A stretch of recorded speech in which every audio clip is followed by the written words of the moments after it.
Good evening. My name's Raoof.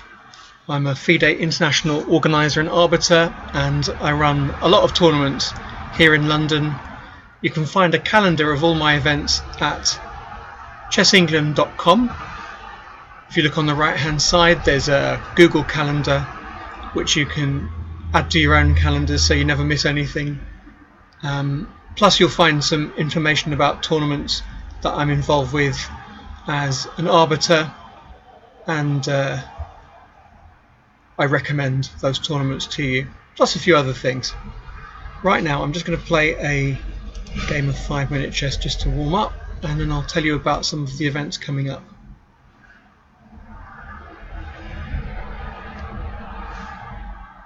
See how we do. Just going to play a random 5-minute game. Got quite a strong player, Alexei A. 2088. Well, theoretically I'm stronger, but of course in practice you never know. And this is something called the well, what is it called? Question is, what kind of formation do I want? I know he's going to play e5, and I might play d5. It's going to be kind of like a royal opening, so I'm going to open up his queen side, and let's see what I can do. Taking, okay, take it with the queen. Knight d7 to b6, not too worried about that. Where do I want to put my pieces? Probably I want to put my knight on g3 or e3 depending on what he does. So he's played c5, so if I go d5 and then try and play for e5, that's a plan. But really, I know this sounds terrible, but really what I want to do is win that pawn, so I need to put my bishop here. I don't want him playing knight g4, so I'm going to play h3. Okay, that was my thinking. h3, knight g3 defending e4, bishop e3, and then what? Bishop e3, and then what? Okay, I think I can get away with playing b4 with the idea of restraining this pawn so he can't play a5. I was tempted to play queen takes b4 there. Try and swap the queens off. That's probably a good idea. Now, bishop e3 or d2. d2 because it keeps his pieces out of the c file. This bishop in particular. Bishop c6, where you see this is going to be hanging, but he might play bishop b5. He might play bishop b5 to swap off my white light squared bishop. Don't know. This should be good positionally. If I can swap the queens off, this is very weak. Do you agree? I wonder. There you go, as advertised. Bishop b5. How am I going to defend that? Or am I going to defend that? Let's have a think. Not too much of a think. I could play bishop takes b5. No, that looks okay. Interesting. I'm going to go back so that I can take on d3. I just want to leave him with this a pawn. I'm not obsessed, but I do want to leave him with the a pawn.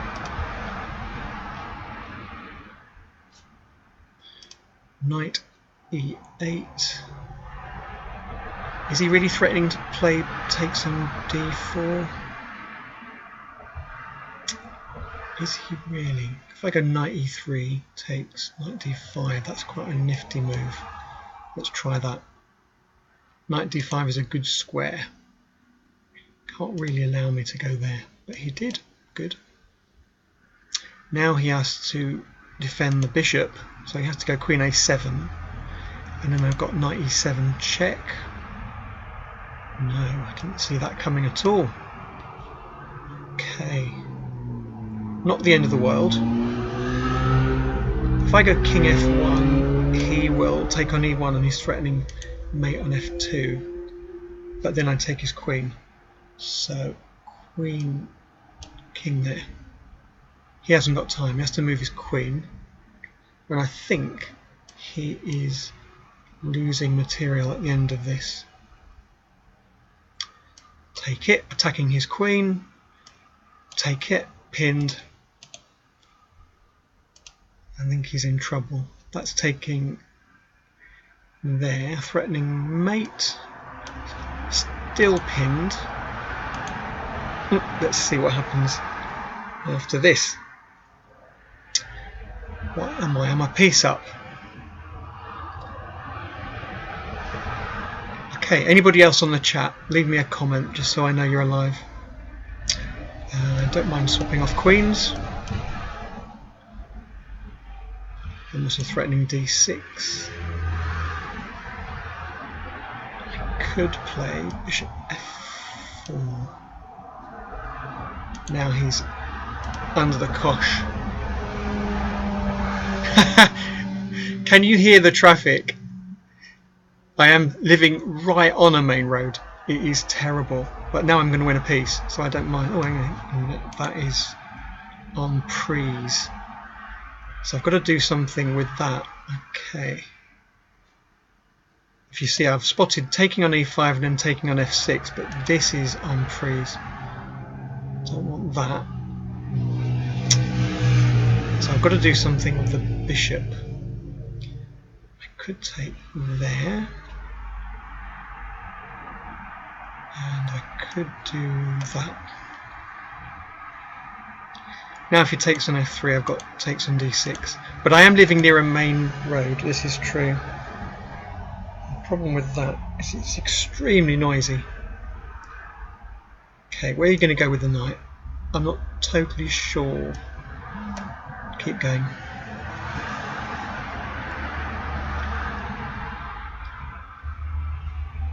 One minute and 3 seconds left.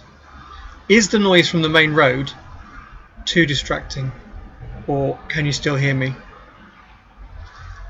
That is the most important thing.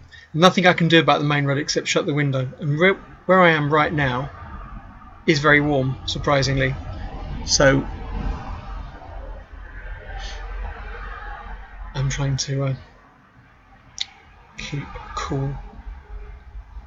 Okay, keep going. I've got 56 seconds left. This is not ideal, but I'm going to try and mate him.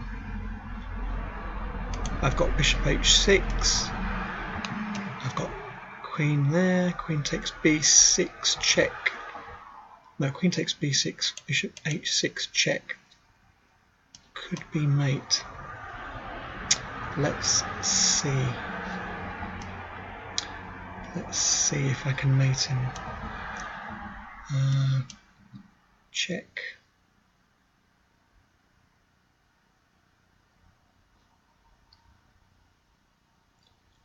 Check. Check. I might be able to mate him.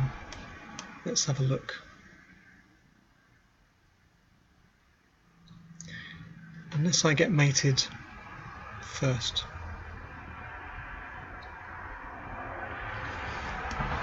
Sounds like you're streaming from Bratton's Hatch. Good, I'm just going to take all his material. I must be able to mate him now.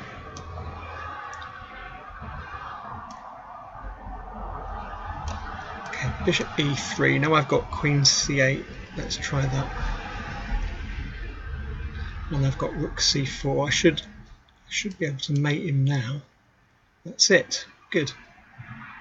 Well done. I survived.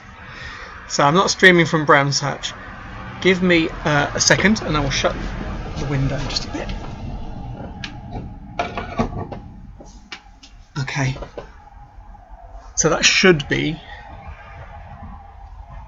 That should be a bit better.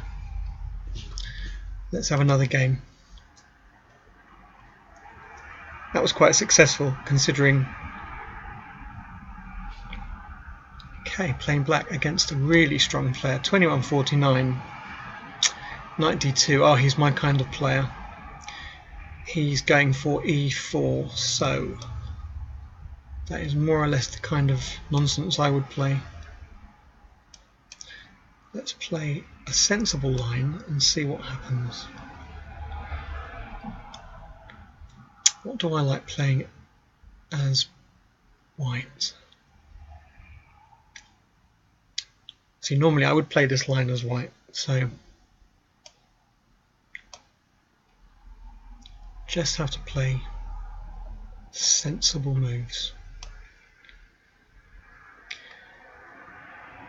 Take on d4, e5. I could be aiming for e5. Yeah, let's do that. It can't be the end of the world. See, if I were white, I wouldn't allow my opponent to play e5.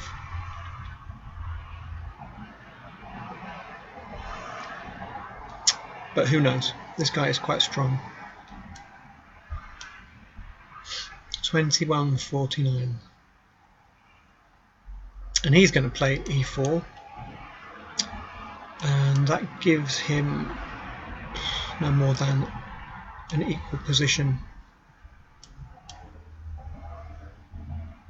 He doesn't really have enough pressure on h7 to start a kingside attack. So I think I can just do that and chase him away. Where's he going? Knight takes f6. I'm going to put my bishop on. Oh, hang on a minute. Have I fallen for something really classic? Queen e4. I've fallen for a mate. Ay, caramba. Okay, let's try not to fall for these things in the future. Queen h7 is mate. Can I trap his queen if it goes to a8? Yeah, I might be able to. Let's see. Queen takes a8. Can I trap his queen? Do you know what? I think I can do something. Bishop b7.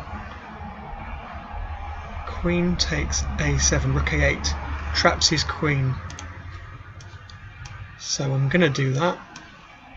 I don't see a way out of that. And I didn't plan for it. The question is, do I have enough material to create some counterplay? Do I have enough material? I've got a nice c5 square for my bishop. That's where I'm going. You can have that pawn. What I really want to do is put my bishop on c5. Can I do that? No, it's not legal. Okay. So he went bishop c2. And now, oh, I've got bishop h4, and he has to move his rook to e2. But that's about it. No, bishop c5 is definitely the threat. And then he goes rook e2 and bishop c5 check. Let's do that. Got to put my bishop on c5.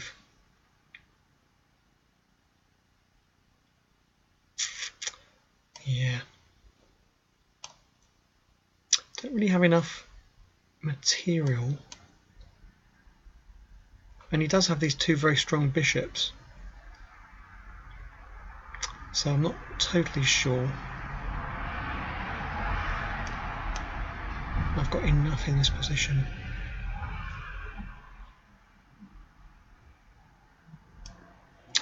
If I do b5, he takes, rook d8, check, wins my bishop.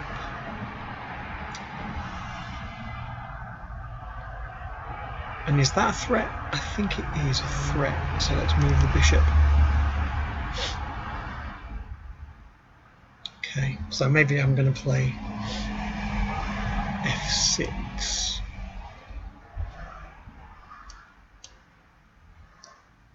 Oh, very good. Running out of space. Got to take it with the queen. Resignable. Good game. So where did I go wrong there?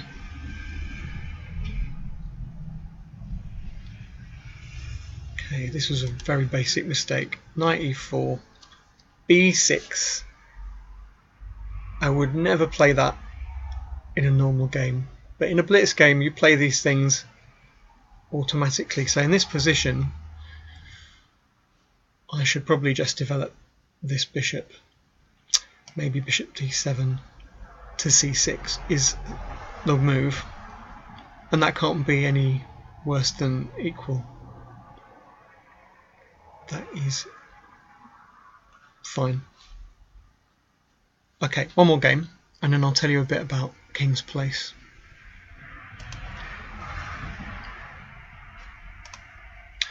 What do I want? Just a 5-minute game.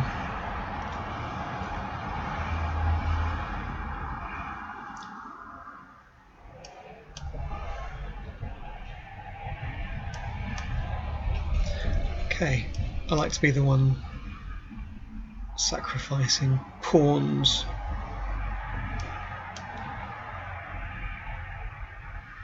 Bishop's opening.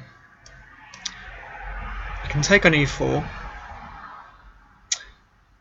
I'm not sure that bishop b4 is a good idea. I'm not sure it contributes to your development. Where's it going? Going to take on f6. Take on c4. Now this looks familiar, except I haven't got rook e1 check. So what have I got? I can take on g7, and then I can go bishop g5. That is a move.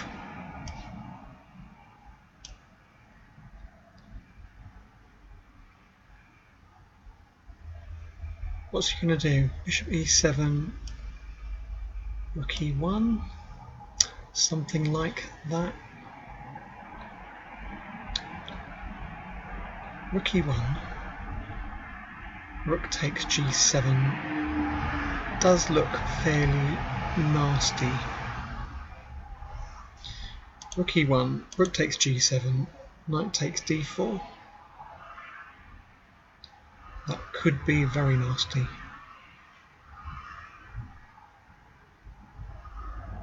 Okay, let's do it. Rook e1. It's probably a tactical reason why I shouldn't play that, but right now take on e7, and maybe I can take on d4.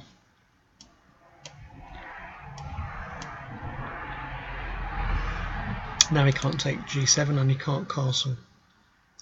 So, question is, where do I put the queen? I'm going to put the queen on e5. That's a good square. Can't be a bad square. Pressure on e6. Defending g7.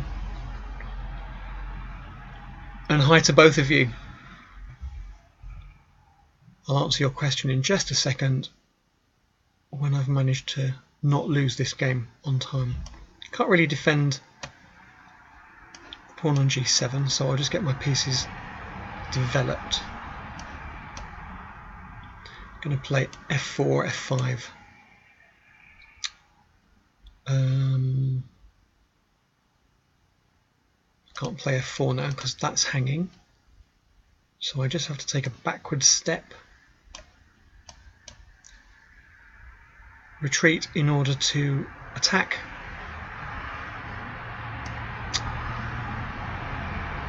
And now what are you going to do? Rook f5, rook f5, g3, knight e4. I'm eyeing these squares up. Maybe I can take on e6.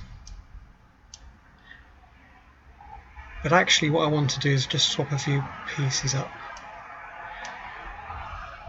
swap a few pieces off and try and win the ending.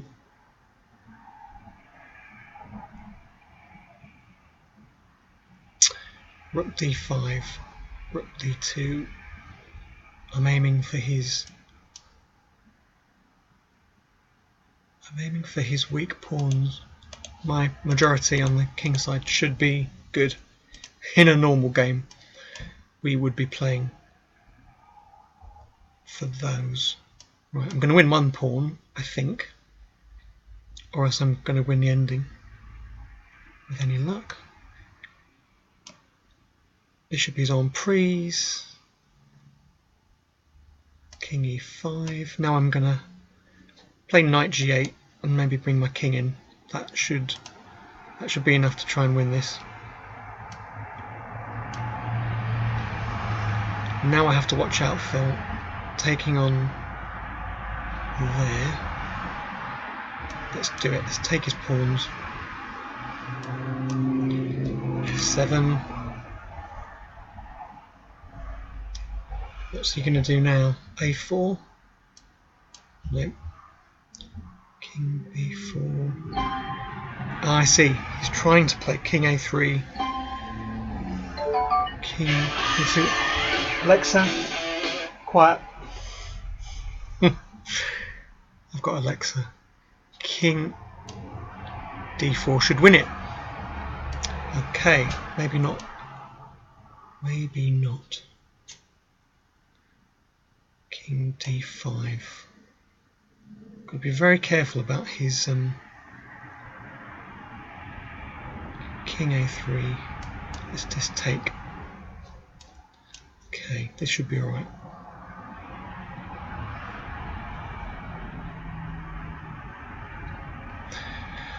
I should be alright.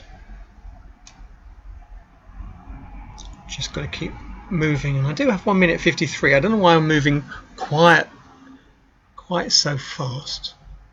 Bishop g2. Oh dear, dreadful. But I have got f4, f5. Let's just do it. You can't stop it. You can't stop the pawn.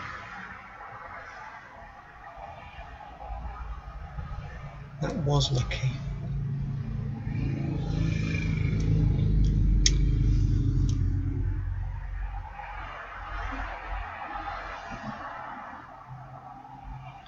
Well, he could have taken on a2.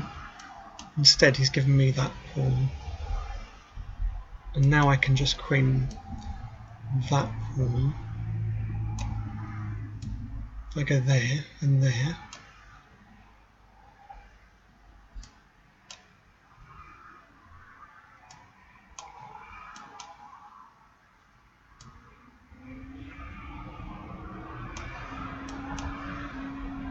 Should have enough time to queen that pawn.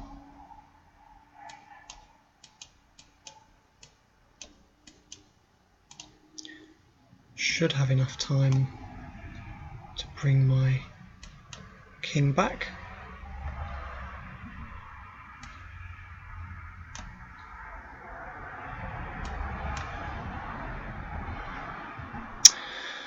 Question.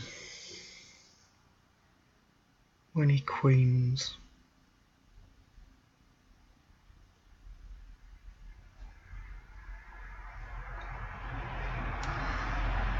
Have I got enough time to think about that? Let's do that.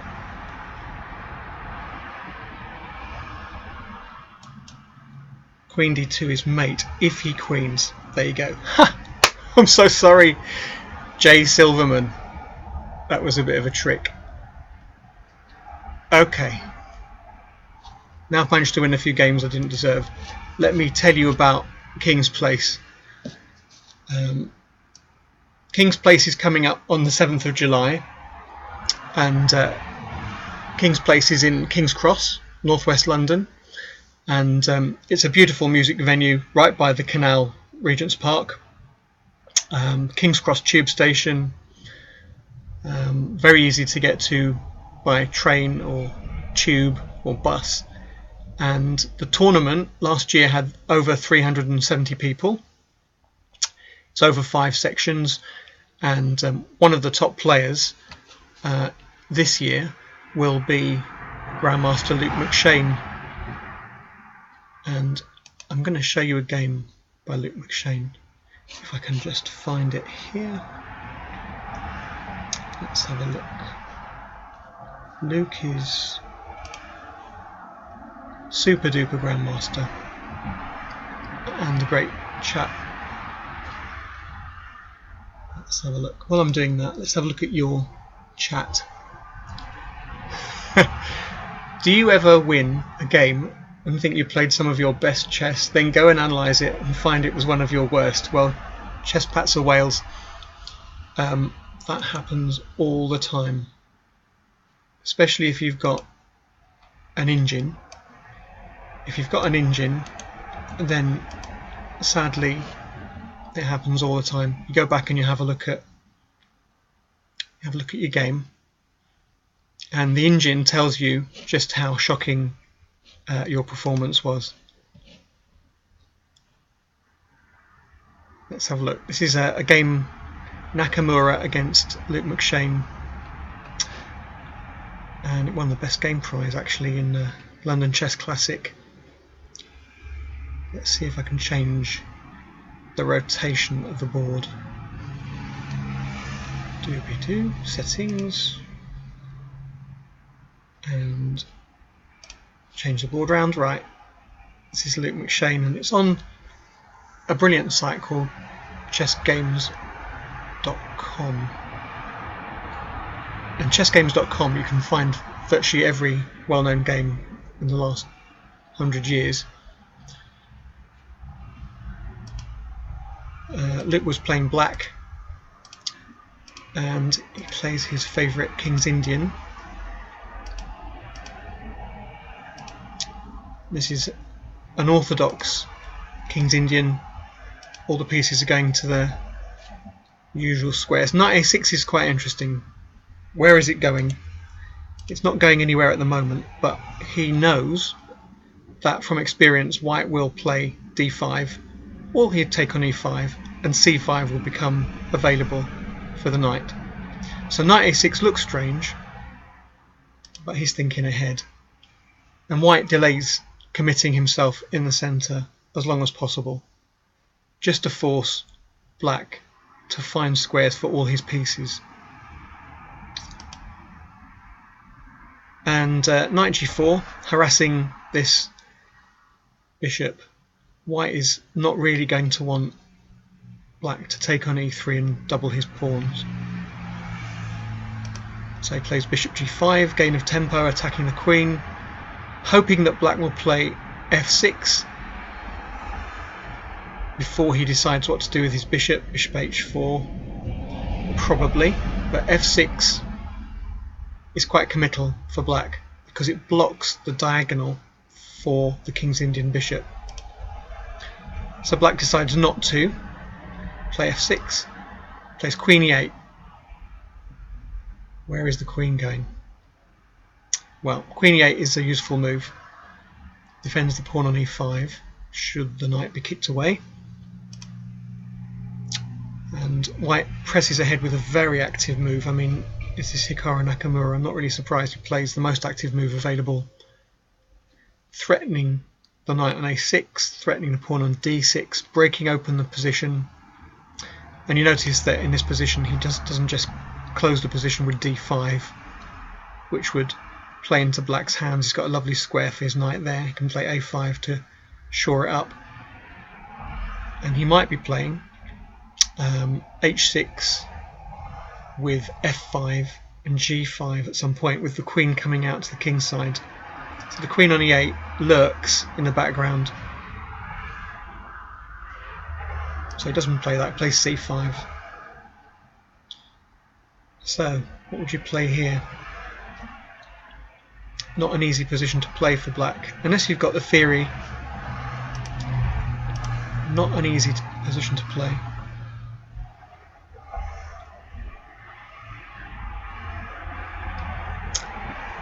So Chess Pats of Wales, you've done that, you've taken the game home and you've analysed it and you've played poorly. Okay, the most important point about that is that you won. In the end, nobody remembers anything else except that you won.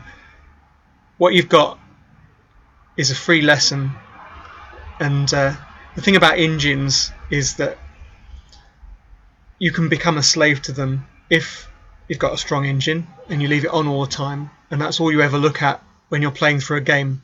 You will never learn anything. So what you need to do when you win a game, but especially when you lose a game, is take that game, whether you played it online or whether you played it in a tournament, analyze it without the help of an engine. Okay, I can't stress that enough. Have a look at it without the help of an engine. Write the moves down, get a notepad, write the moves down, put your comments next to the moves, try and recreate the situation when you were playing that game and put down the moves that you were analysing. Streaming is quite useful because you can literally talk into the camera, talk into the microphone, and just after you've played the game online and you've streamed it, believe me, when you look back at that game, it's quite interesting what you were looking at and what you missed. What area of the board you were looking at, you were concentrating perhaps on the king side, and then you missed a breakthrough on the queen side. And all this is information that you can add into the learning cycle. Okay, you play a game, you analyze it, you look at it by yourself, try and recreate the situation over the board to see what your thoughts were, and then you show it to a stronger player, or if you haven't got a stronger player who you can go and ask advice from, you would have a look at it with an engine. First of all, you'd have a look at it from the point of view of, did you play the opening correctly? So this game that we're looking at, Luke's game, I have no idea what the theory is of this line, but I understand the principles of it. So I understand what both sides are trying to achieve. But what I don't know is the theory. So I would go away and I'd look at a chess database like SCID, Trained Chess Information Database, and I would look up this line and see whether either player, usually it's me, deviated from theory. And usually when you deviate from mainline theory, there's a reason why it's mainline theory. When you deviate, you're not normally playing the best move. So I'd look at that. And then I'd look at the middle game and see whether or not I missed any tactical chances. And quite often I do miss major tactical chances. I need to be a lot sharper. And then if we went into an endgame and whatever the result, I would try and look up the theoretical endgame that we reached. If it's a bishop against a knight, if it's a rook and pawn ending with certain, 3 pawns against 2 on the king side and 2 against 2. If I'm just a pawn up, I would look it up and see whether or not I could have improved my play. And every game you play is a chance to improve your play next time. So let's have a few more moves of Nakamura McShane from London Chess Classic 2009. White has just played c5, so what would you play as black? Really complicated position. Luke isn't afraid to mix it up, so he takes on d4, busting the position wide open, and this is now on prise, this pawn on c5, so white has got to play sharply, and he does. He plays knight d5, ignoring the fact that he's a pawn down and he's about to lose this other pawn on c5. Knight d5, just throwing this possibility into the mix. Knight e7 check, or bishop e7 winning exchange. Now I don't know about you, but my instinct tells me that I'd rather have the pawns than the exchange because white's centre is falling to bits. So let's see what Luke played. Bishop e6, and then white played bishop e7. Okay, so white is winning an exchange potentially. That rook on f8 is completely trapped. But what's he getting in return? He's going to get the satisfaction of seeing white's pawn centre falling apart, and he's going to get 2 bishops. After bishop takes f8, something takes f8, 2 bishops, and he might even win another pawn. But I suspect that a pawn for the exchange is good, a pawn and 2 bishops, not bad. Probably dynamically equal. Bishop takes d5. White has to take on f8. Queen takes f8. E takes d5. D takes c5. Okay, so the dust is settling. Black has 2 pawns. 2 pawns for the exchange. Which side would you rather have? White plays queen b3, putting pressure on b7. Defending that pawn on d5, which is quite weak. Black plays rook b8. Sadly, in this position, he can't play b6, which would be my inclination, just forming that chain, because this knight is loose. Loose pieces drop off, and the bishop could take it. But if he plays rook b8, and he has time to maneuver that knight to a more useful square, knight b4 perhaps. Where is he going to put that knight? If he has a chance to move that to a more useful square, I think he's doing well. d6 would be my choice of squares. If I could just pick that knight up and drop it anywhere, I think it might be d6. That would be a fantastic square, covering all these central squares and also threatening maybe b5 and c4. Let's see where it ends up. Queen d6, with the idea of queen takes h2 check at some point if he moves his knight away. Knight is the only thing defending h2. h3, kicking it away. And notice he didn't play knight e5. Now knight e5 takes e5, bishop takes e5, doesn't lose anything, but I think he wants the knight. The knight would be very useful tactically, threatening d5, and also he might be able to angle it at white's king on f4. This is a very interesting decision. In this position he decides to snap off the knight on a6, which wasn't doing anything. Knight on the rim is dim. Wasn't doing anything, and that bishop could have been useful for defensive purposes. So let's see what happens. Queen takes a6, not smashing up his pawns. Rooks belong on open files. C pawn is hanging. Bishop f8. Now he's going to bring something to d6. That's a beautiful square, blockading this pawn, which is going to be weak forever. Now it doesn't have a white squared bishop to defend it. Hopefully you can see that. And knight e5, trying to get some activity.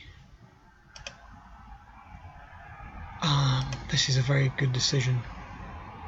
Queen b6. Now you would think, material down, that you wouldn't exchange queens, but actually my experience is, such as it is, having the queens on the board sometimes gives a player lots of defensive possibilities, and once you exchange the queens, far from being a more drawish position, what happens is the absence of the queen means that lots of weak spots pop up.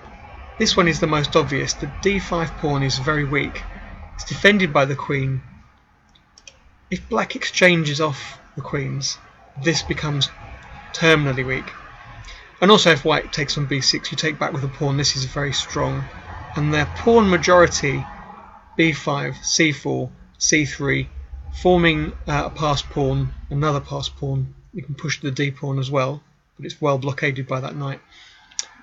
This pawn chain becomes really strong. The majority on the queen side is very powerful. So queen b6, lovely move, and white decides very sensibly to avoid exchanging queens, and he's attacking f6, so you're going to watch out for that. Queen d6. The queen is not the best blockading square here, but I don't think he has any intention of staying there for the long term. Bishop h6. Now you notice white played g4. General rule, do not play pawn moves in front of your king. I say that Nakamura is slightly stronger than I am, and he did, but I suspect at this point he knows that he's in trouble and he has to really lash out and get some counterplay. But generally he knows and you should know that playing pawn moves in front of your king is very dangerous. You're just creating weaknesses and a lot of space behind the pawns where your opponent's pieces can creep in.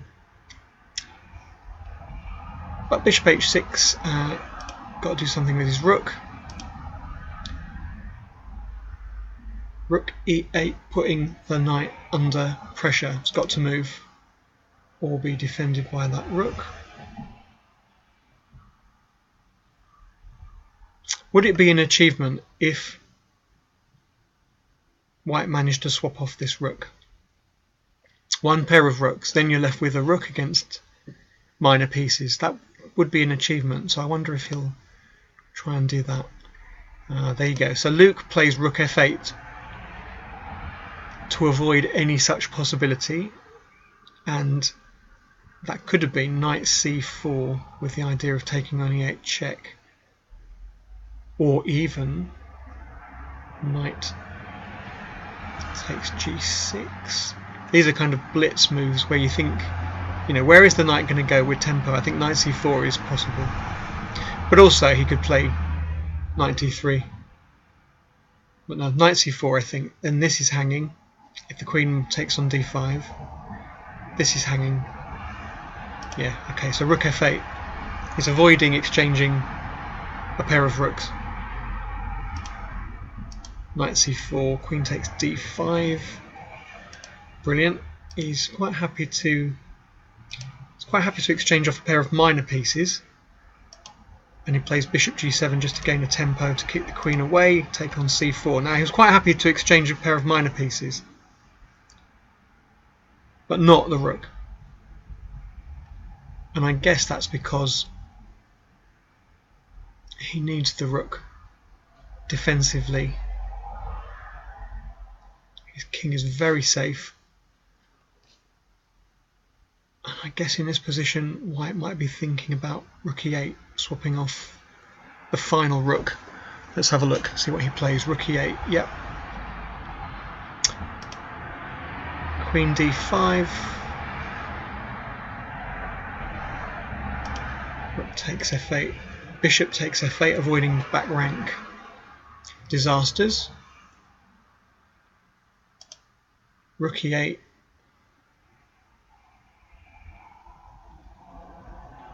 What is he threatening?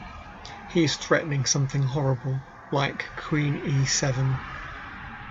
So black has to defend against that possibility. h6 is now a threat. Okay, what would you play in this position? This is the sort of position where you could lose in one move. While you're thinking about that, more questions. How many seasons were made of Checkmate TV? Well, Checkmate TV, we had 2 seasons, and they've been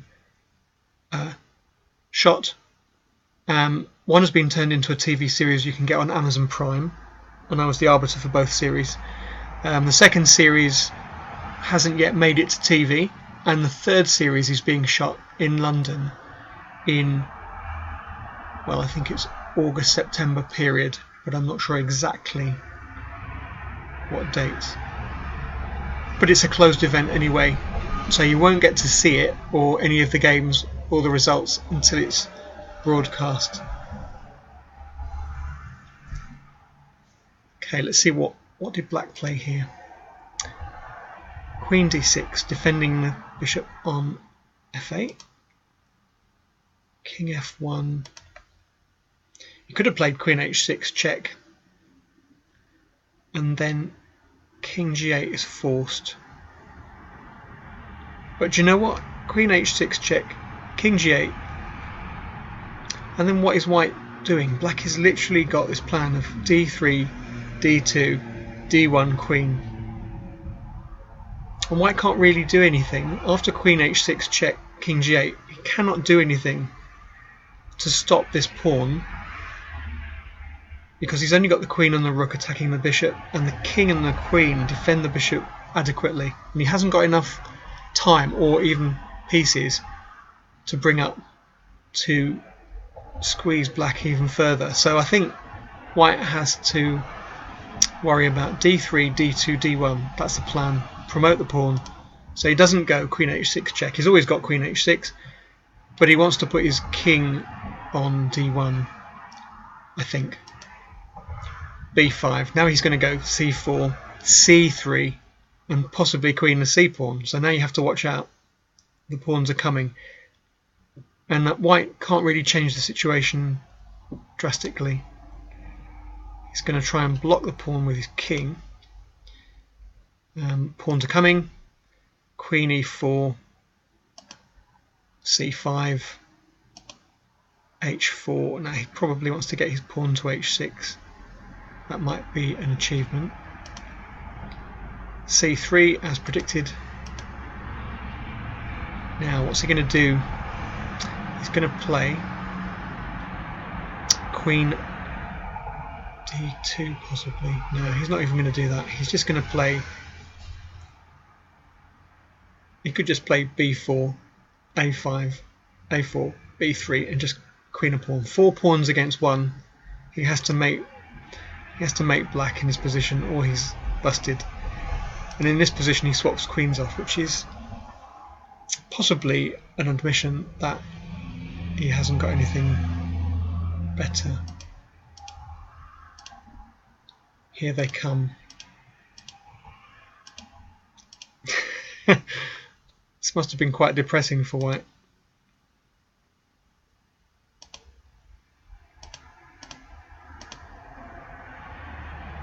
King h7 with the idea of playing bishop g7, rook takes c5, b3 check, and the king can't take the pawn because the bishop on g7 defends it. Okay, rook d7, bishop g7. So rook f7, you go b3 check.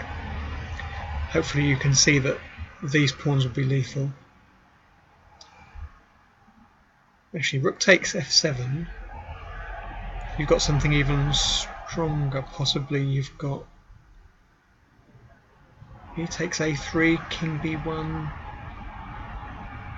Maybe. Yeah, I don't think you can stop those pawns. Rook takes f7. He takes a3, king b1. Maybe a2 check. And then king takes a2, c2. And then how are you going to stop that pawn? You have to sacrifice the exchange here and then play king b2. Okay, so maybe b3 check is better. We shall see. b3 check, king c1. And now c2 check will be deadly at some point. This is a good principle. Bring your king in, if you can, in the endgame. Bring the king in. The king is an attacking piece.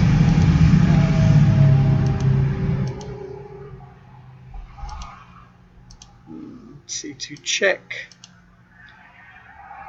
c3. This is like playing Tetris, which is why the game is named Tetris on chessgames.com. And now bishop a3 is mate. If you can see that. Bishop a3 is mate. What a lovely game. And that's Luke. Bishop a3 is mate. Let's just go through that really quickly just so you can see how beautiful these pawns are.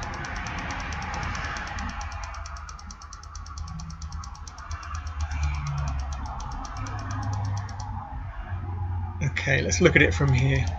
Just watch those pawns as they storm up the board. Here they come. It is a game of Tetris.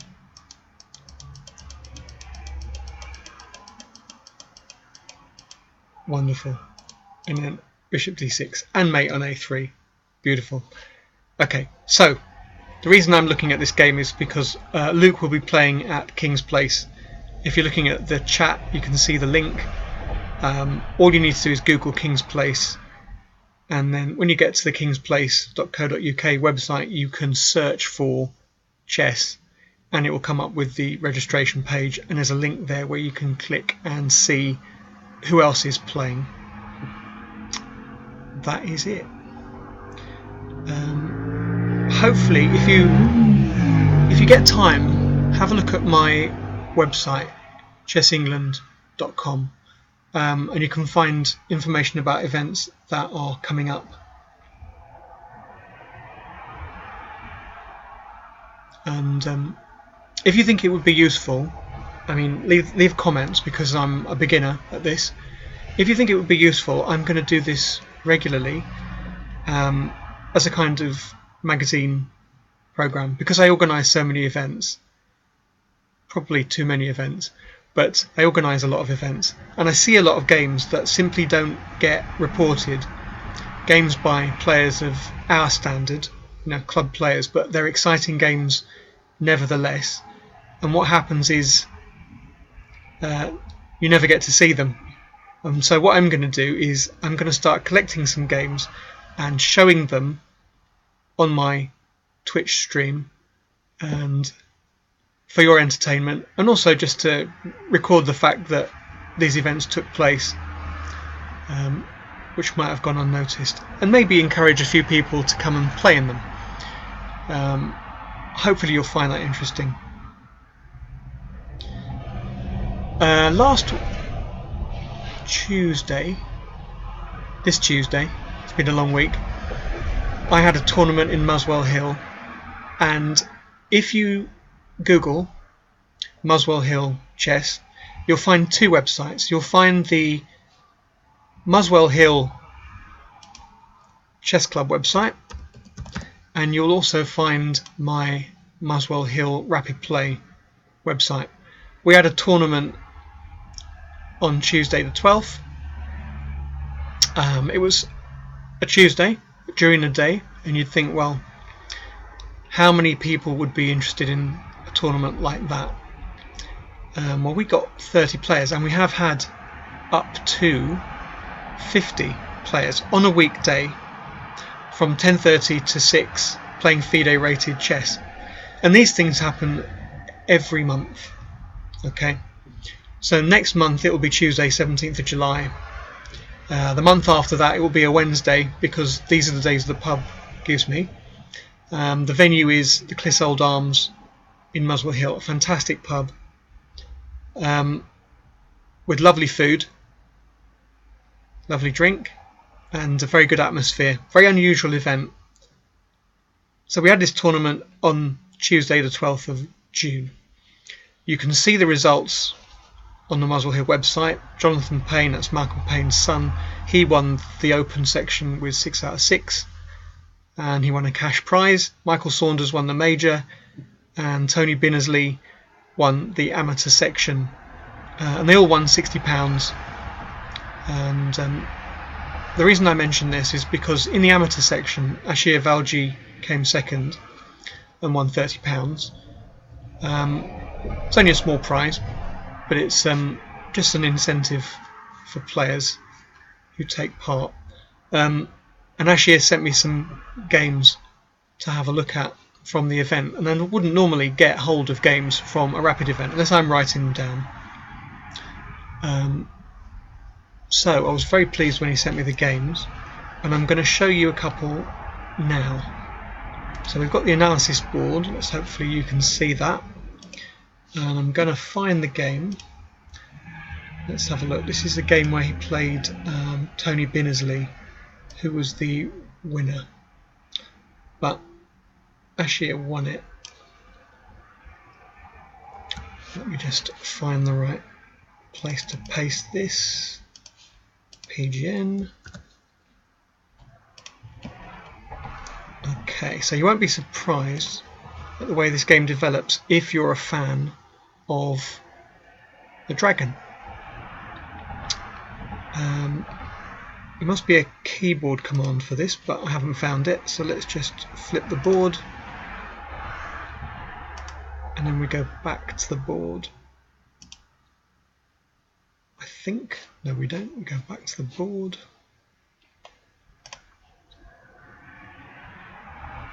And there you go. Okay, so you can see the board hopefully on your screen. This was a Dragon Sicilian,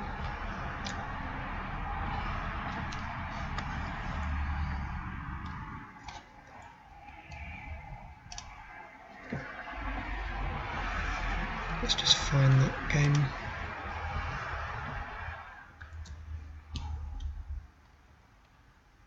Still learning.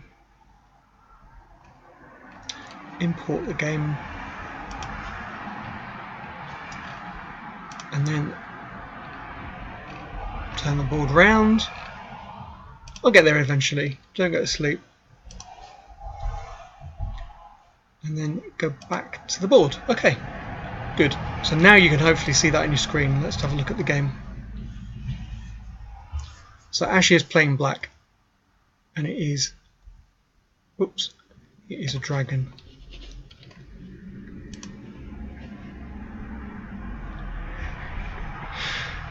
You will get to see it eventually. It's a dragon. There you go. Bingo. Everybody happy. The moves are fairly standard, although it starts off as an accelerated dragon. It soon turns into a standard dragon position with a Yugoslav attack. This is the most aggressive line for white. Let's just play the opening moves and I'll say something about this position. Okay, so hopefully you can all see that. Now, the thing about this position is both sides have set out their stall very clearly. Black is going to attack down the half open file against the white king and along the diagonal against the white king. He's going to do it with the help of a pawn storm, maybe a6 and b5. Sometimes he just plays b5 and offers a pawn just to open up lines, and also to distract white from his attack, which is going to come in the form of a pawn storm with h4, h5, takes on g6. And if he can get away with it, he'll just go h4, h5, bishop h6, swapping off the dark squared bishops, and then mate black on this open h file with the queen on h6 and the rook on h1. So you've probably seen lots of games like that. And white's trump in this position is normally the bishop on b3, which puts pressure on black's position as well. So what does black do in this position? The next move, knight e5, is designed to come to c4, whereupon white will have to exchange it with this lovely white squared bishop, because he doesn't want to lose. This is the dragon bishop. That's the bishop he wants to preserve. If he has to swap one of those bishops off, it will be this one. He would like to keep both, but that isn't going to happen. There isn't really a good way of stopping black playing knight c4 without diverting from white's own plan. And general rule here is when you've got kings that have castled on opposite sides of the board, you really have to prosecute your attack without any loss of time. Okay, so even one move taken, for instance, to stop knight c4 could be the crucial move. You don't have to analyse 10 moves ahead, but you do need to know that every move counts. Okay, so let's look at what happens here. White plays h4, lovely move. He's going to play h5. We don't care about sacrificing the pawn, we just want to open the h file. And if we get a chance, we'll just play h5 next move. Black plays h5 to stop that. And now white has no way of playing h5 without getting rid of this pawn. So he's going to play g4.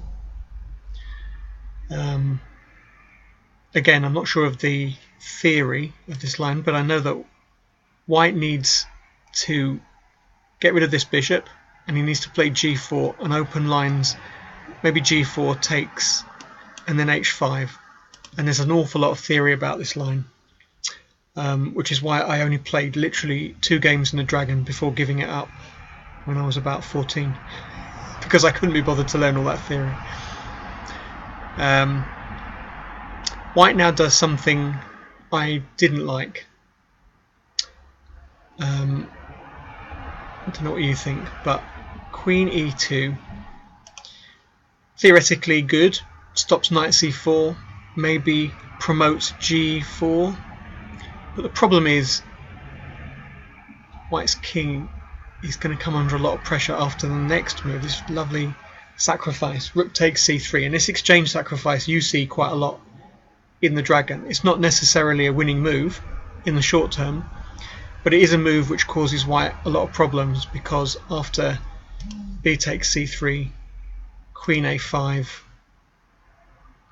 his king is going to come under attack by the queen. The rook goes to c8. He can play b5 and b4 if he wants to, and b5 and knight c4 if he wants to. White is under a lot of pressure. Of course he's given up the exchange, but he's got a realistic chance of winning back this pawn. Pawn for the exchange, like we looked at in the previous game. Pawn for the exchange might be dynamically equal, depending on where the pieces are. So what should White do? King b2. Only defends the pawn for one move, and therefore possibly not the best move. Black plays rook c8, attacking the pawn on c3, and White didn't find a useful way. He either overlooked this, or he just didn't find a useful way to defend the pawn. But of course he could have played queen back to d2, could have played queen d2. It's possible he was worried about knight c4 check, queen d2, and then possibly knight c4 check, whereupon you have to take the bishop and your king is looking rather vulnerable. Possibly he didn't like the look of that. And in these sort of positions I would be thinking about moving the knight, attacking that square. The best square to do that from is, and bear with me, knight a4. So that's possibly a good destination for the knight. You can play bishop e6, threatening something, and then queen takes a2, and then queen a1 mate. That is a pretty horrible threat. So bishop e6. You can see why people love the Dragon. Okay, bishop e6 contains a threat. Rook takes d4 check, maybe queen a2 check and then mate. But it also frees the d7 square. Knight d7 to c5 might even be more aggressive to a4 check, and then White's position falls apart. So what did White do? White played f4, and to be honest, after queen takes c3 check, king b1, Black gets all the goodies, but he's also got the extra pawn without any struggle. Okay, so knight c4 threatens mate on b2, and White takes it. Rook takes, threatening, well, there's a rook b4 check coming in somewhere, and then that diagonal is open. Queen b2 is beckoning for the queen and the bishop battery. That's what we call it. The queen supported by the bishop. There's going to be a mate there somewhere. So he goes knight b3 just to preempt that. But unfortunately everything is hanging now. Dream position for a Dragon player. The bishop is dominant. Bishop d4, and Black plays rook takes d4, knight takes d4, and queen b4 check. Very clever move, vacating this square. And White played knight b3, whereupon knight c3 check won his queen, and he resigned. I mean, that's a lovely typical Dragon game, and you could play the Dragon as Black and have games like this every weekend.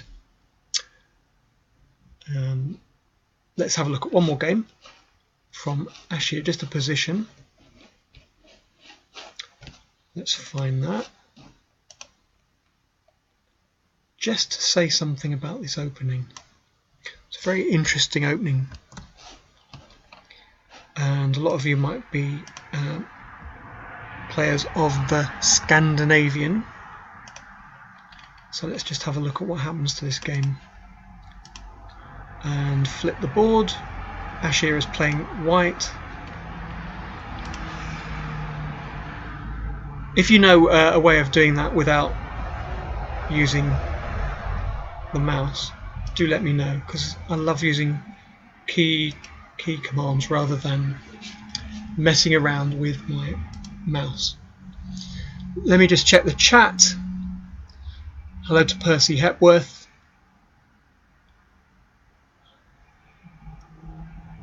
I play for a Sheffield team, by the way. So I'm often in Sheffield or Darnell and Handsworth Chess Club playing chess. I might see you around.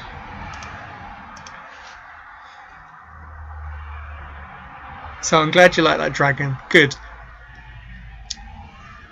I saw an article, a really good article. There's a guy who writes articles. John, his name is Bristol Chess Times, and he's also a streamer. And he wrote this very good article, "Is the Scandinavian holding me back?" Which was basically saying that at a certain level, you have to bite the bullet and admit that the openings you've been playing so far with success are starting to run out of oomph. So I can speak personally about playing the Black Mardima Gambit when I was a kid, and just to show you the kind of line that I would play. This was a Caro-Kann line that I used to play, and then just play bishop c4 and then play f3 and sacrifice the pawn, and I would get massive attacks. But as I got stronger, I discovered that my opponents had prepared, not against me, but they knew the line, so they weren't intimidated by the idea of playing some kid with a Black Mardima Gambit up his sleeve, and they just basically wiped me off the board. The truth was I had to give that up fairly quickly, and I started playing more mainline openings, and there's a reason why they're mainline. They're mainlines because they're good, but it took me a while to get used to that. And then, you know, latterly I play dull lines like the London system against the King's Indian, with which I have a 2-0 record against Luke McShane, but he was about 4 at the time. So let's go back to the article. The article is basically discussing whether or not it's time to give up the Scandinavian defence, because he wants to get to 160, does John, and he's certainly good enough. And sometimes the openings you choose put an unfair handicap in your way, and it's possible. I gave somebody some advice recently. They played the Budapest Gambit, which is lovely, but if you don't know the Budapest Gambit, it's this. That is the Gambit. You take it, you go knight g4, and to be honest, white can't really stop you winning this pawn back, so it's not much of a gambit. But the point is, you've given up d5, and as you get stronger, your opponents get stronger, and they start to win games where you haven't made any tactical errors, you've just given up d5, and eventually you have to play c6 to stop somebody bunging a knight on d5, and then d7 or d6 is weak, and then you lose that pawn and you lose the endgame. That's the point at which you have to give up the Budapest. Romantic as it is, John, I think, has come to the point where he's decided the Budapest has got to go, and I sympathise. So let's have a look at this game. This is Ashir playing white against somebody who's playing the Scandinavian. They're playing the old-fashioned Scandinavian line where you take on d5 and you don't mind having your queen kicked around. Just generally, this cannot be good. I mean, I'm quite happy to play lines that look very much like a Scandinavian. I'll play e4, knight c6, and then d5. Alright, I'll play that line. But generally, we all know it can't be good. You've moved the queen too many times. You haven't got a pawn in the centre. White has got lots of development.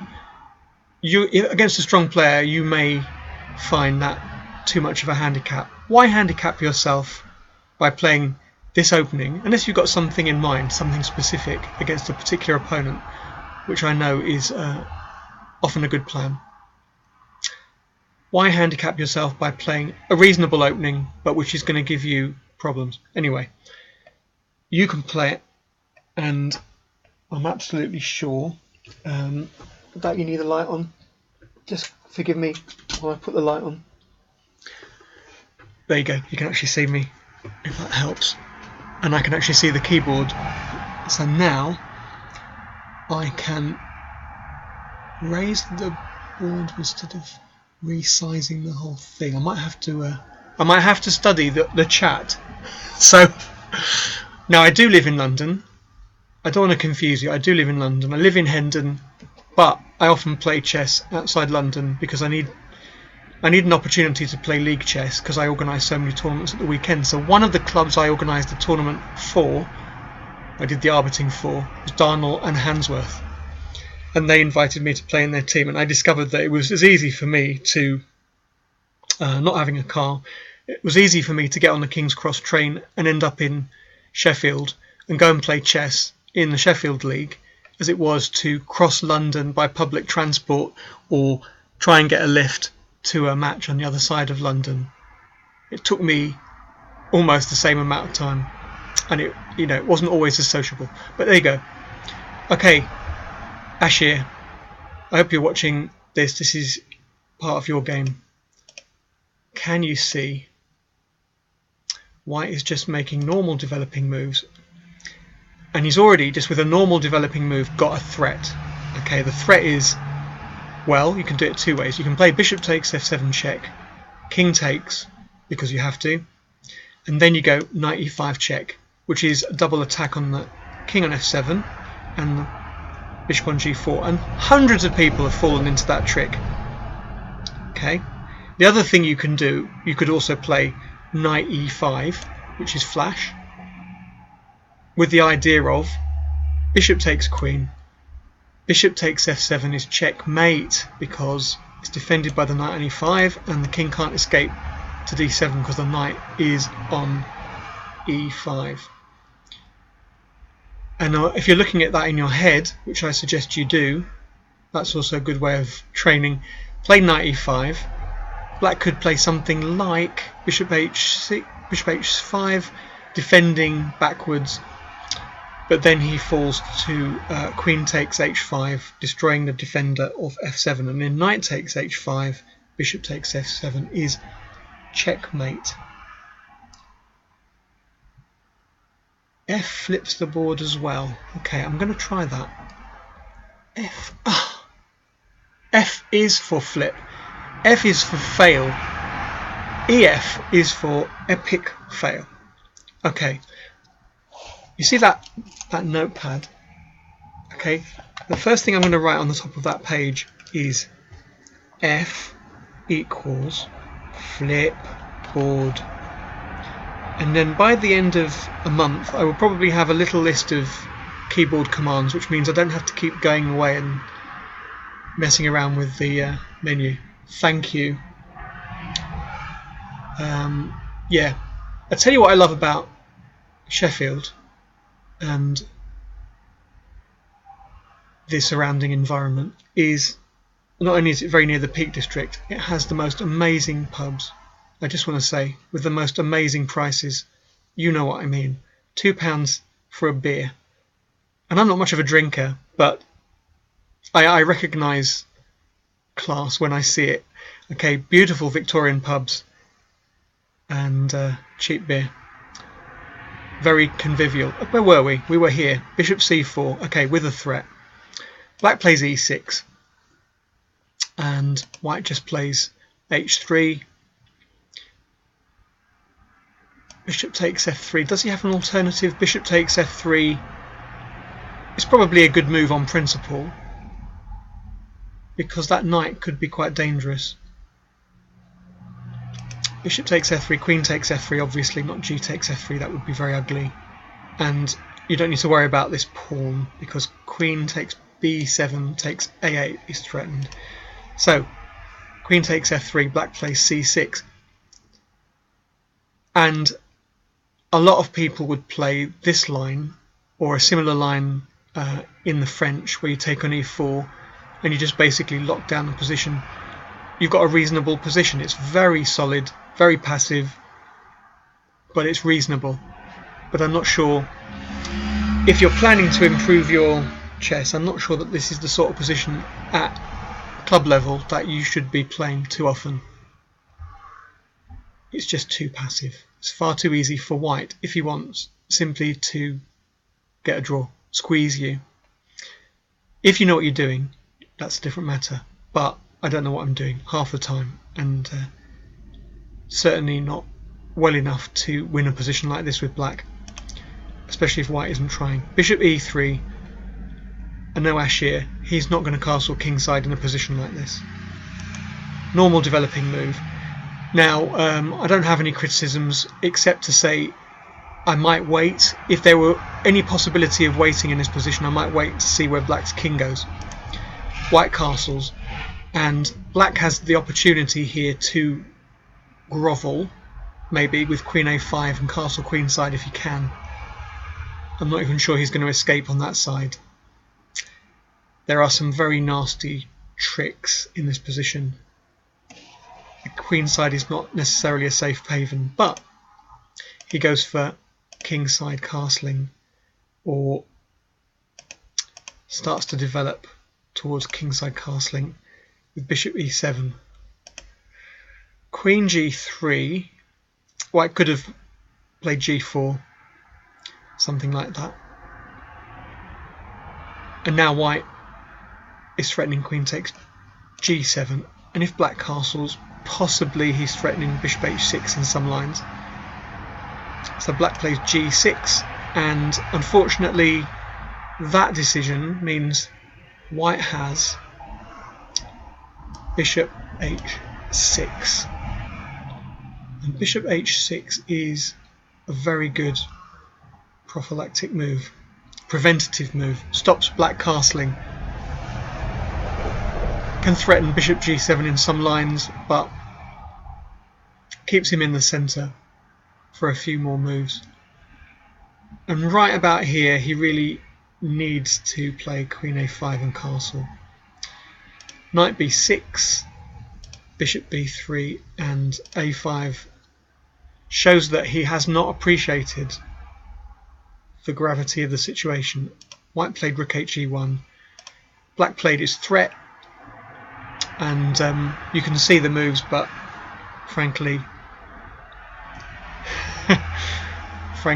he's asking for this. Bishop takes e6, f takes e6, rook takes e6, sacrificing a piece, but with a winning attack. He's going to double his rooks on the d file. He played a3, b3, queen d7, rook d1, and actually won this game because really black is trapped. He's got to go passive with knight c8, defending this bishop, or white is just going to take it. And that was not necessarily the consequence of doing anything majorly wrong, but maybe the choice of opening. Left black with too many obstacles to overcome, and he didn't react to white's plan very well. You've got to be quite sharp. You've got to be quite sharp to maybe stick a knight on d5 just to stop white's bishop. I know this position is played very well at a top level by players like Keith Arkle. So if you look at Keith Arkle's games, for instance in the Caracan, you will often come across positions like this where the king hasn't castled and this is a very solid wall of pawns, and he will probably play knight d5 at some point and then take with the c pawn, and he'll have a very, very good endgame and often go on to win it. But unless you're Keith Arkle or a grandmaster, it might be difficult to emulate. Let's have another look at the chat. I can see Blazerite is saying, Darnell, He played there many years ago and came out of the pub, to find his car had been nicked. Well, I'll be honest, you can have that happen anywhere, but I understand your point entirely. It's not a huge commute from London. I can get on a train, King's Cross, St Pancras, probably Virgin Line or something similar, and then, like, for £14 I can be in Sheffield. Probably a single ticket. I think I've actually had a return for about that price, but it means I have to come back at ridiculous o'clock in the morning. That's the only downside. So that was Muswell Hill Chess, and I'm aware I've been online for quite a long time, so how many people are watching? Let's have a look, just because I'm interested. 10 people are watching now, that's fantastic. So the question is, do you want me to play another game, or shall I tell you about something else? I've got a couple more tournaments to talk about, but I'm aware that I might just be droning on about my events, and I can always do it another time. Well, I think we have talked about King's Place. I've learned how to flip the board. I'm going to do that again just for the hell of it, because I can. Hey, I love it. The other thing I've got to learn is how to improve the audio and the camera, but it's a learning curve. Let's have a look. Okay, I also meant to say, at King's Place we're doing something really unusual, which is we are having a lunchtime recital by a world-class pianist. Okay, so Petr Limonov, Limonov, Limonov, and Petr is Petr. If you Google that name, you will come up with his bio, and he is doing a recital at King's Place from 1 o'clock, and is a world-class pianist. He's a leader of his own orchestra. He's a male model, all these things, and he also plays chess, which is just how I know him. He belongs to my club, and he plays chess pretty well. He plays chess on Lee Chess, as I do. Check to the king, I think, something like that. And he's a very good player, but he's doing this performance in aid of charity. Anyone who plays in the chess tournament can have a free ticket. Anyone who wants to come along and just watch the performance, there's an Eventbrite page, and you can pay, I think it's £15 for a ticket, and it's well worth it because he's top class. He's done duets with all sorts of well-known musicians, and I think you'll be hearing about him in the future. Maybe not as a chess player, but as a musician, because he's about, I would say, 150 ECF, maybe 1600 FIDE. But you can come along and listen to that recital at lunchtime on the 7th of July. Let me just go back and have a look at the chat. Blazer08. Do you play in the British Championships? I have played in the British Championships, and just the once, and it was really tough, but I really enjoyed it. I missed my chances. If you happen to look at the games from that championships, you can play through my games, usually on ChessBase, and you'll see that I had my chances, but I didn't do badly, and my rating is 2100 for a reason.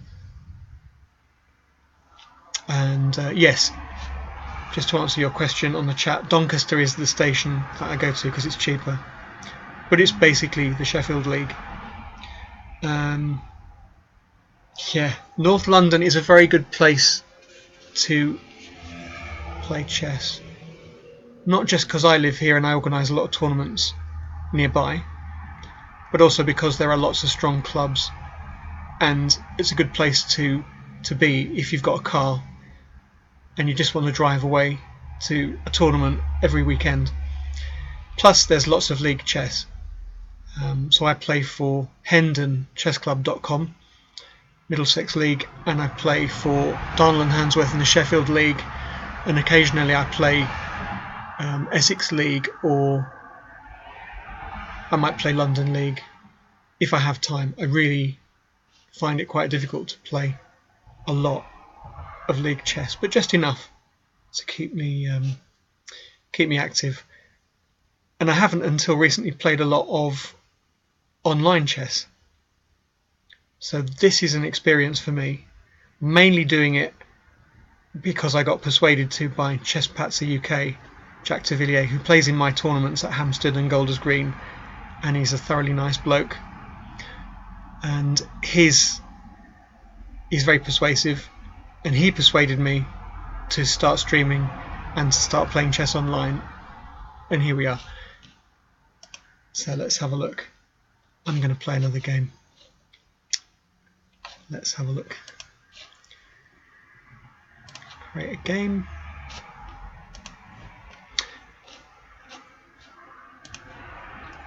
Five-minute blitz is about all I can take emotionally. So let's try 5-minute blitz.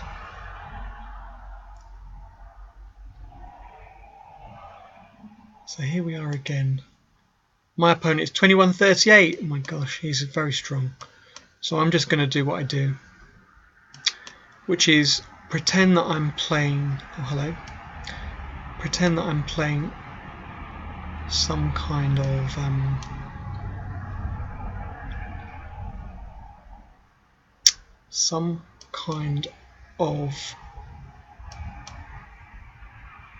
opening.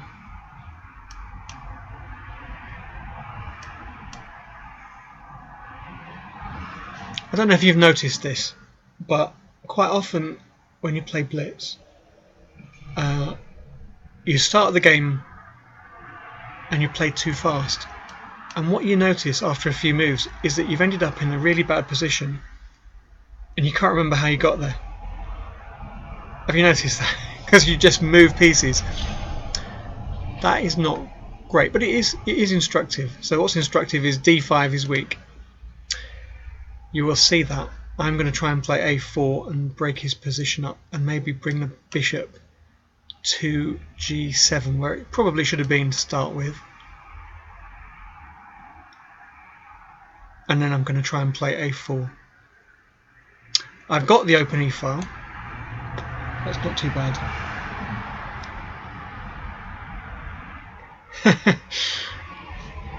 Muswell Hill. It takes place in the Clissold Arms, which is the home of the Kinks, one of the best British bands ever. So if you like the Stones, you'll like the Kinks. It's possible he's going to exchange off an f6. Now I'm not too unhappy. You know, this is an interesting position strategically, because if he doesn't play c5 here, I'm going to try and play c5, restrain his pawns, and then play a4 and batter him. But I can't play c5 immediately because my rook is hanging. So now the question is, I haven't got a future on that side, so I'm going to play weird move. Rook a7, queen d4. Do I want to swap off the queens? No, so maybe rook a6. Now I'm going to play c5, and then I'm going to play rook something and an a4, batter him. I'm very happy. He wanted to play c5, attacking my rook. Now he can't. And now he has to watch out for my queenside attack. Now, unless he can play e4, f4, e4, f4 and just attack me, I've got a really good position from nothing. Strategically, this is quite interesting. I've seen this position quite a lot, where these three pawns are faced with double C pawns and open files. This is not bad. He can't really do anything on the king side. He's got to play f4 and e4, but it's a bit slow. Whereas my queenside attack is coming. It's coming. b4. He's going to play c5. That was a desperate move, but I see why he did it. So now he's got that discovered attack. Now I'm just going to... I can't play that, can I? That's a good move. What am I going to do with that rook? I either take and he takes on d7, which is not what we want, or I move the rook and then he takes on d6, which isn't what we want either, but I'm prepared to give him that pawn because I've got this pawn. Is he going to exchange off queens? Yes, he is. And I'm going to play bishop e6. And if I don't win this ending, I'm going to not give up chess, but I'm just going to go away and think about it. Quite hard. Because I should really. Now, do I want to take with the bishop and promote the a-pawn? Not really. I want the queening square to be a white square.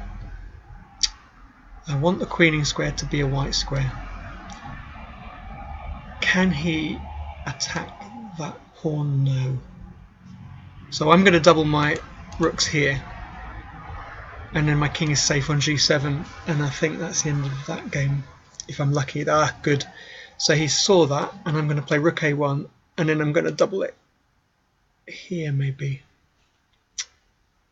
I should really try and exchange off that rook. I'm going to do that.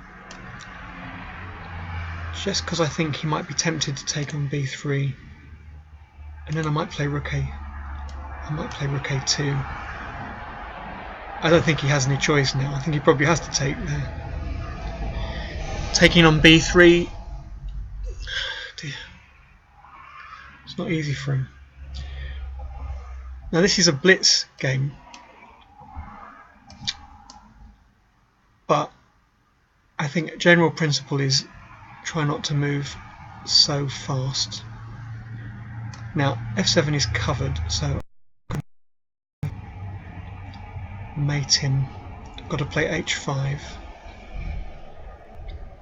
Just have to be careful of this square because he's going for it.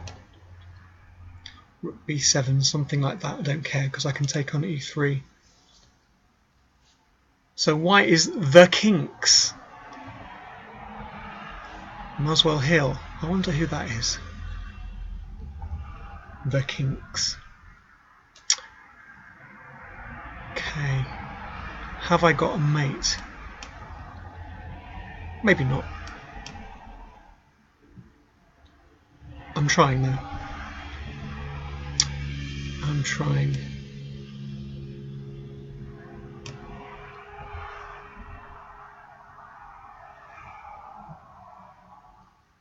I think I've got a good position. And now he has got a problem.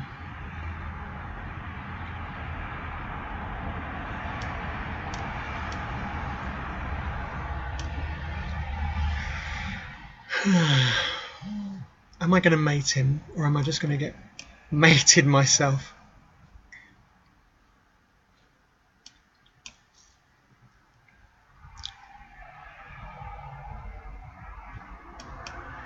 I've got moves.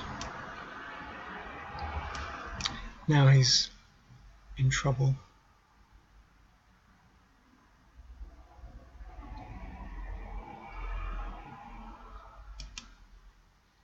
Now he's in trouble, yeah. I think I'm going to queen that pawn. Do I care? Probably I do. e7. Yeah, tricky actually. Let's have a think about that. F takes is impossible. I can take on d5. It's still impossible. I can go rook f6. That's possible. King e5. Rook d5. And then rook e6. And then, excuse me a second. Rook b4, rook h6. Am I queening that pawn? Yeah, rook h4, rook h6. Probably am. His king is cut off. That's the problem. So I think he's got problems. Rook b4, check. Rook g6, rook h6.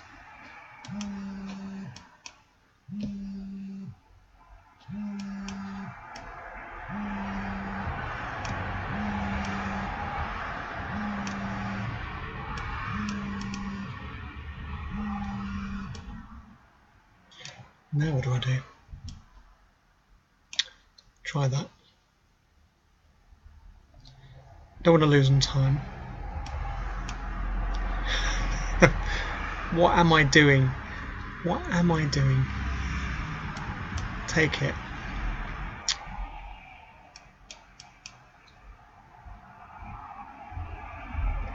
I think I'm winning now, but never was very good at pawn endings. Let's see. Very good. King g3, king g2, f2 as a draw. This is not.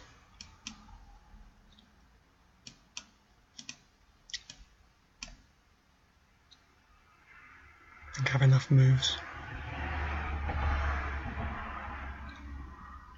Yeah, white resigned. I was very lucky there because I managed to, as you notice, lose most of my material in the last few seconds.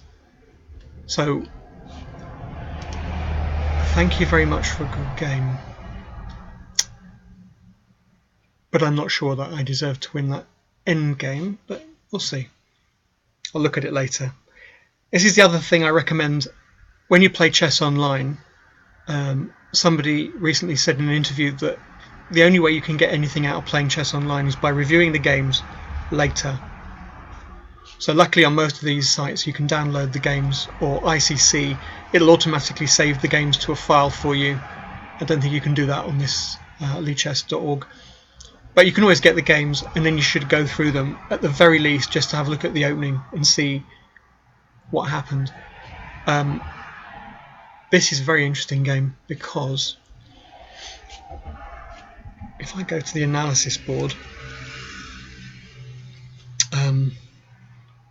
you know, I'm a reasonable player, but I've played for a lot of games, and I know that this kind of position, where are we? We got to this position. After queen takes f6, where did he go wrong? He went there. He went for this series of exchanges. Knight takes c6. It's supposed to be good, but I know that this formation, which I kind of wanted him to go for, if I can get in c5, in other words, if white doesn't play c5, smashing up my pawns, or forcing me to play d5 where he's got d4, it's an outpost. This position, where I played c5, let's do it, rook a5, he never quite let me do it, did he? He played a4, he went rook a d1, a4, he went b4, but this position with the pawns on a5 and c5 and d6 and c7 against a3, a2, b3, c4, this is a classic position where I think black has the advantage because he can play against these weak pawns, but which will become weak with a4. You just put your rooks on open files and batter white's position until he has to lose a pawn on b3 or a2, or at least it gives you a plan. I hope I'm not drivelling on too much, but hopefully you understand. Okay, that was my last game. I think I'm going to have to go and do something in the real world, but I've really enjoyed this and I'm going to be doing lots more of it. Please let me know what you think. I am on a steep learning curve, but I'm going to keep doing this. for your entertainment, and also because it's good publicity for my events, chessengland.com. Thanks for watching. You can always leave me comments in the chat, and if you've got any questions, I'll try and answer them in the next video. I'll make a little list on my notepad. And you can always go to chessengland.com if you want to find my contact details. Incidentally, if you want to pay for an entry for any event that you register for, normally people would register and pay by PayPal. I have got a Patreon page, Adam Raoof, and I've also got, you can also donate in the box below on Twitch. And you can use that as an alternative. So if you're entering a tournament and you choose payment type other, you can always do so by donating on Patreon or in the box below. There is a donation button. And I will mark you down as paid. And that to me would be a very reasonable way of paying your entry fee. Thanks very much for watching. I will put another stream on my calendar at chessengland.com. Watch out for that, and see you again very soon.